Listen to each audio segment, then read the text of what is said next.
मातीच्या कुशीतून स्वराज्य घडवणारी आई आज तुमच्याशी बोलते. मी केवळ एका राजाची आई नव्हे, मी एका विचारांची जननी आहे. मी तलवारीला धार देणारी नाही, मी माणसाच्या मनाला धार देणारी आहे. मी माझ्या लेकराला झुलवताना अंगाई गीत गात होते.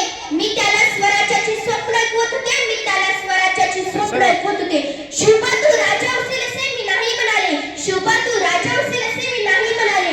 शिवबा तू जनतेचा राजा होशील असे मी त्याच्या रक्तात रुजवले. असे मी त्याच्या रक्तात रुजवले. माझ्या डोळ्यात अश्रू होते. माझ्या डोळ्यात अश्रू होते, पण मनात भीती नव्हती. कारण मला माहित होतं, जो मुलगा आईच्या शब्दावर वाढला तो कधी गुलामी स्वीकारणार नाही. तो कधी गुलामी स्वीकारणार नाही.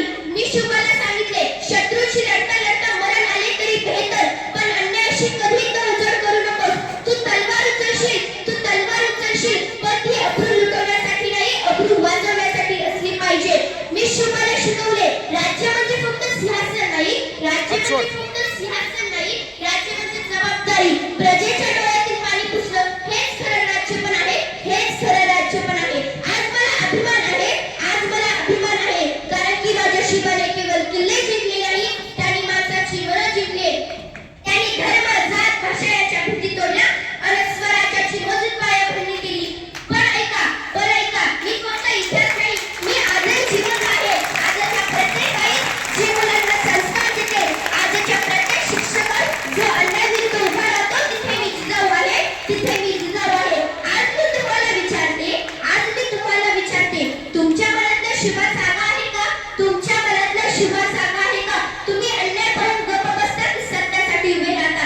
लक्षात ठेवा, स्वराज्य तलवारीवर मिळत नाही, स्वराज्य तलवारीवर मिळत नाही. स्वराज्य विचारांनी मिळते, स्वराज्य विचारांनी मिळते. आणि विचार जर जिजाऊचे असतील, विचार जर जिजाऊचे असतील, तर इतिहास घडायला वेळ लागत नाही, तर इतिहास घडायला वेळ लागत नाही. आई म्हणून, राजमाता म्हणून आणि तुमच्या अंतःकरणातला आवाज म्हणून उठा, संस्कार जपा, स्वाभिमान जपा आणि स्वराज्याचा विचार जिवंत ठेवा. जय हिंद, जय महाराष्ट्र. खूप सुंदर असं भाषण या ठिकाणी आपल्या इयत्ता 6वी ब ची विद्यार्थिनी शिवानी हरगेने केलेलं आहे. सर्वांनी परत एकदा तिच्यासाठी जोरदार टाळ्या वाजवायच्या. यानंतर इयत्ता 6वी अ ची